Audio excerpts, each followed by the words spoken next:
E aí, pessoal, tudo bom? Hoje a ideia aqui é fazer um exercício, tá? A gente vai fazer mais de um exercício, mas eu vou gravar ele separadamente para ficar mais fácil de fazer o upload e para também ficar mais fácil de vocês acessarem e assistirem, ok? Então o exercício é o exercício 19 da página 45 do Halliday. Esse exercício ele trata de um dipolo elétrico, mas é um dipolo diferente do que a gente já fez até agora. Ele fala o seguinte: a figura mostra um dipolo elétrico, determine o módulo e a orientação do campo elétrico no ponto P, e o mesmo caso, só que com R muito maior do que D. Esse aqui é o dipolo. Primeiro, note que ele é diferente daquele dipolo que a gente fez, que era assim, ó, era, né, carga positiva, negativa. Claro que o dipolo é a mesma coisa. O que muda é onde ele queria saber o campo. Ele queria saber o campo antes, né? A gente calculou num ponto que está no eixo do dipolo. Esse aqui não é o caso, ele é diferente. Veja só, o dipolo é caracterizado aqui por duas cargas, né? Então é a carga mais Q e aqui a carga menos Q. Então elas, em módulo, elas são iguais, só que elas diferem nos sinais, né? E a diferença aqui é que ele quer o campo elétrico num ponto P que está sobre uma linha que passa no centro do eixo do dipolo, tá? E ela é ortogonal ao eixo do dipolo. Então essas são as características do nosso dipolo. Tá? Além disso, aqui ele indica aonde que é o eixo X, aonde que é o eixo Y, né? Então a gente vai usar essa convenção dele, tá? Não quer dizer aqui que o centro é aqui, o centro você faz onde quiser. Quer dizer a direção mesmo, né? Direção e sentido. Ok? Então vamos primeiro achar qual é o campo elétrico aqui no ponto P.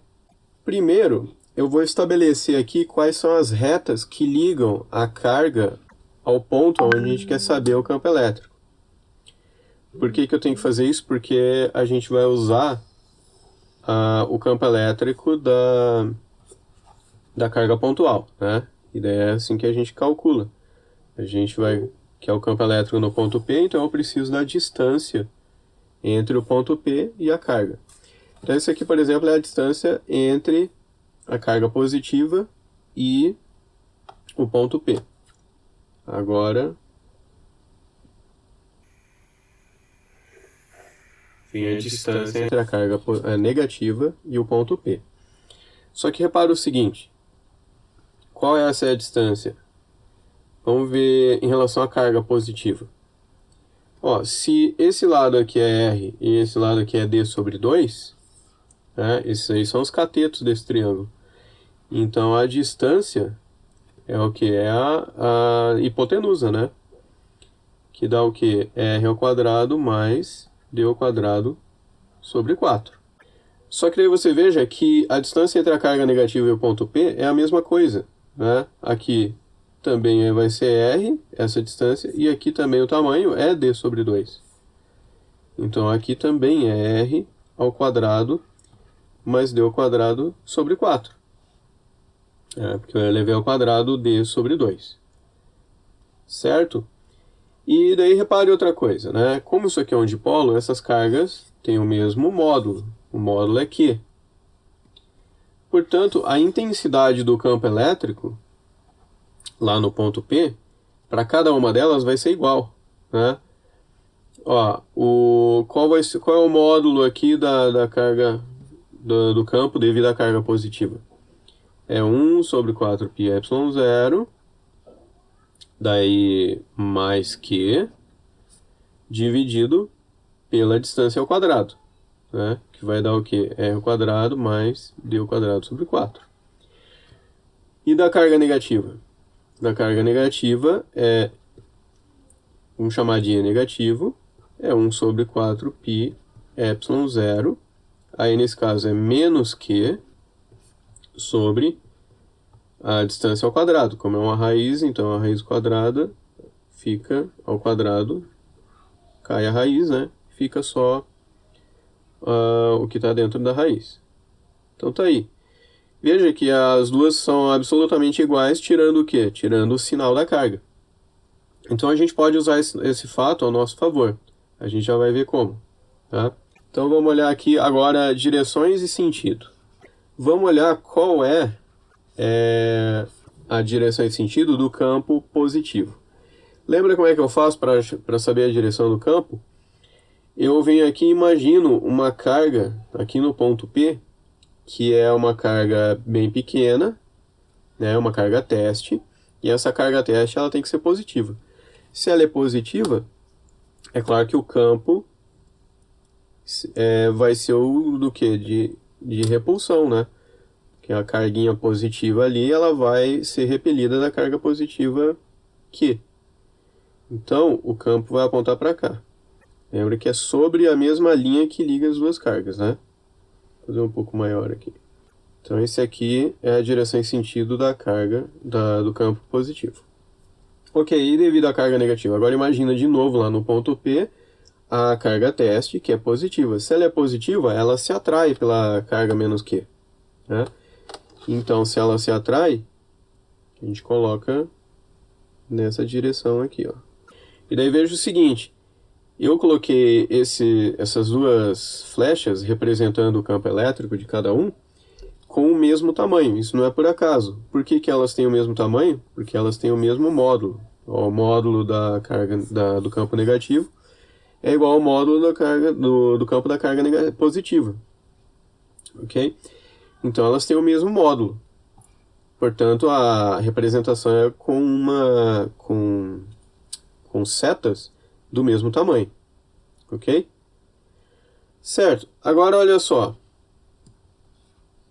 Por simetria, como esse ângulo aqui vai ser igual a esse ângulo aqui, se eu projetar aqui no eixo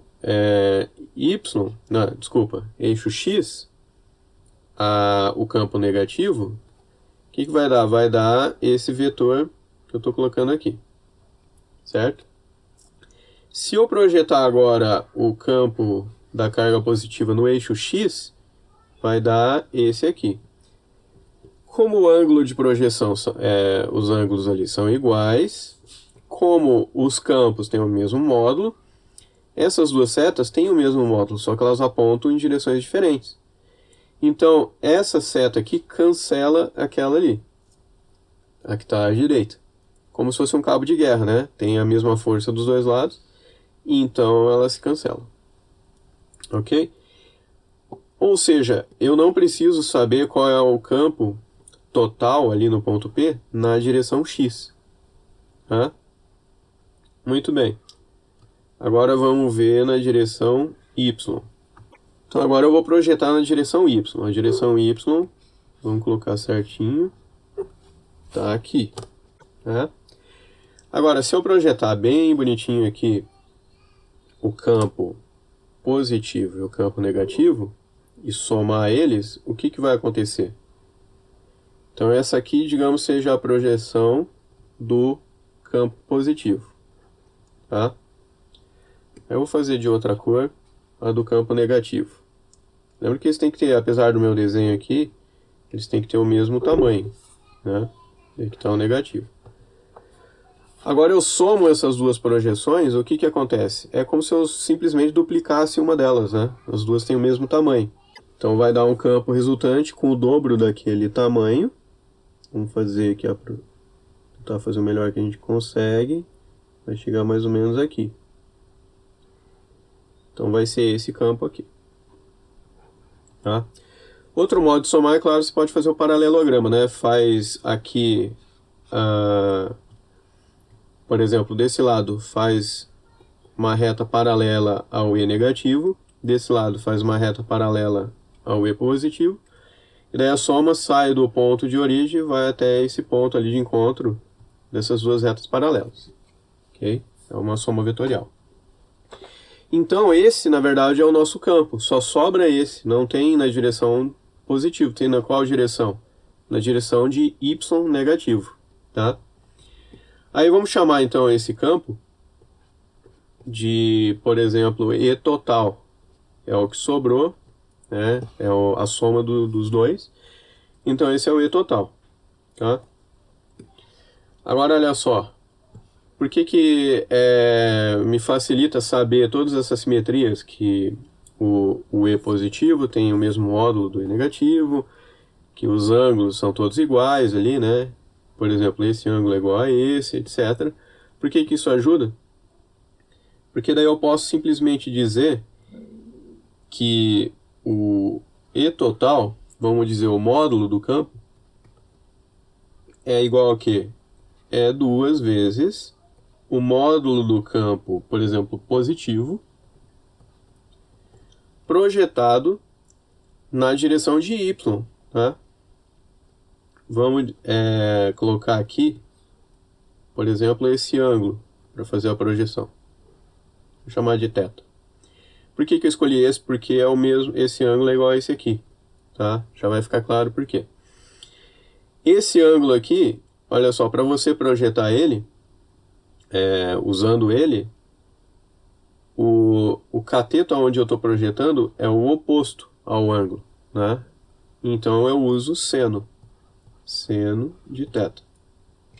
Entende o que essa equação quer dizer?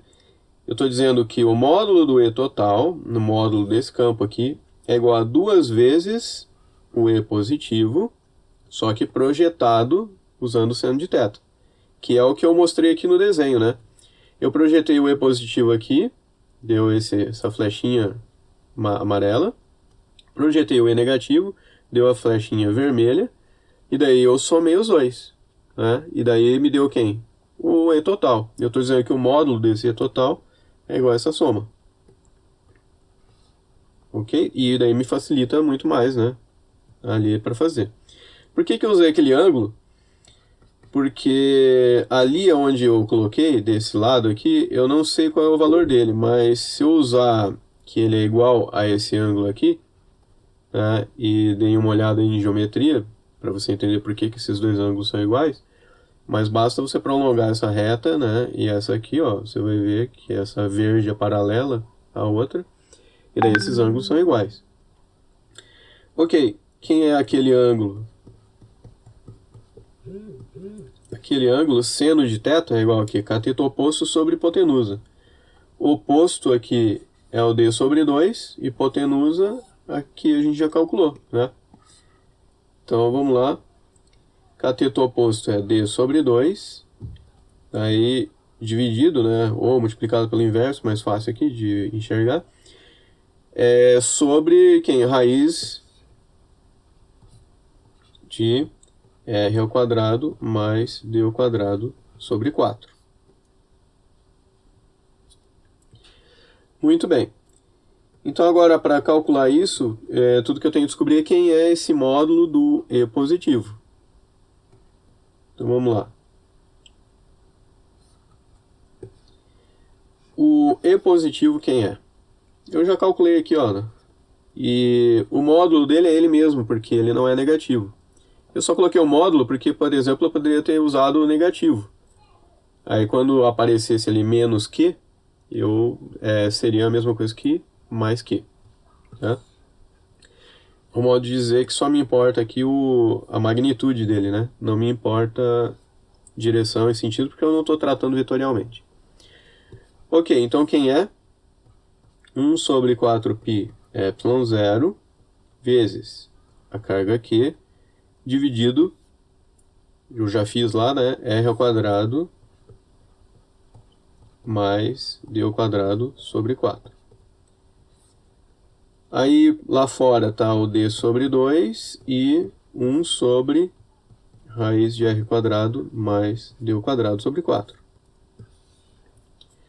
Ok, tem aqui esse 2 eu já posso cortar, né?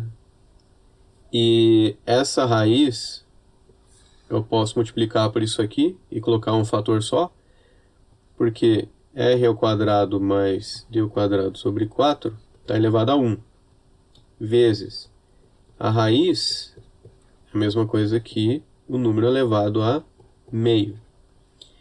Quando você multiplica com bases iguais, um número de base igual com expoentes diferentes, você soma os expoentes.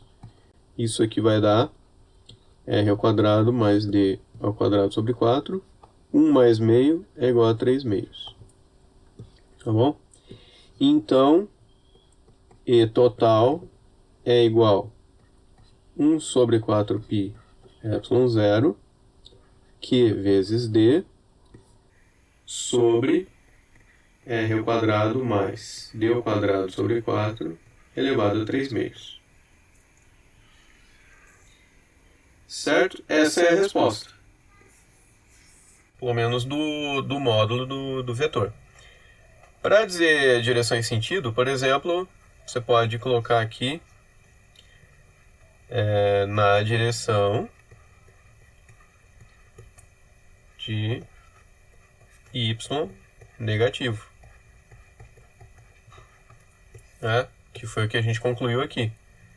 Aqui nesse desenho, e está na direção do y negativo. Outra forma é usar vetores unitários. Então, isso aqui é 1 sobre 4π epsilon zero, Q vezes D, r ao quadrado mais d ao quadrado sobre 4 elevado a 3 meios. Qual é o vetor unitário que aponta em y negativo? É o menos j. Então, isso pode ser escrito assim. A gente pode simplesmente tirar isso daqui. Podemos colocar o j aqui e o negativo em geral vem aqui na frente. É o modo de fazer, ou aquele lá de cima. Ok? Então, isso aqui já me dá o campo elétrico. Note aqui que esse Q vezes D apareceu lá naquela outra equação que a gente fez, para aquele caso diferente, que é chamado de momento de dipolo, e a gente usa a letra P para ele. Ok. Aí vem a letra B. A letra B, ele quer saber o seguinte: e quando R for muito maior do que D? Ou seja, olha aqui no desenho, quando a distância do ponto onde eu quero saber o campo elétrico é muito maior do que a distância entre as cargas do dipolo. Como a gente já discutiu, isso é bem comum, porque em geral os dipolos são pequenos. Então, quando R for muito maior que D. Nesse caso aqui é fácil dar uma olhada no que acontece. Vamos reescrever aqui. A gente pode colocar aqui só o módulo ali do vetor, Analisar só ele, que é o que vai mudar.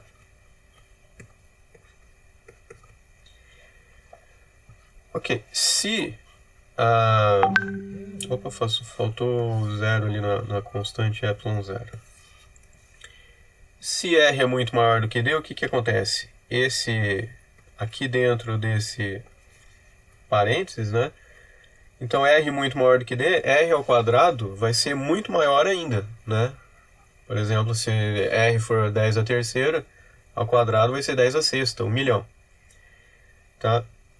Agora, se D é muito pequeno em relação a R, por exemplo, 0,1 é 10 a menos 1. Se você leva ao quadrado, ele fica ainda menor, fica 10 a menos 2, fica 0,01. Então, o que vai acontecer? Aquele termo vai tender a ser R ao quadrado elevado a 3 meios, que é igual a R ao cubo. Então, nesse caso, o campo total vai ser igual a 1 sobre 4π epsilon zero, Q vezes D, ou P, dividido por R ao cubo. O interessante aqui é comparar com aquele outro dipolo que a gente tinha encontrado, que era EZ igual a 1 sobre 2 π epsilon zero, P sobre Z ao cubo. Esse caso aqui é aquele onde que a gente queria saber o campo num ponto P que está no eixo do dipolo. Então fica assim. Observa que ambos, os dois, dependem da distância ao cubo, né, quando a gente considera uma região muito distante do dipolo. Ok? Então ele cai com R ao cubo, cai mais rápido do que uma carga pontual, né, que cai com R ao quadrado. Beleza, pessoal? Então esse era o exercício, era para encontrar essa relação, né? E daí tem outros exercícios ali onde vocês vão usar essa relação. Tá bom? Então até mais aí, abraço. Logo mais eu posto mais exercício.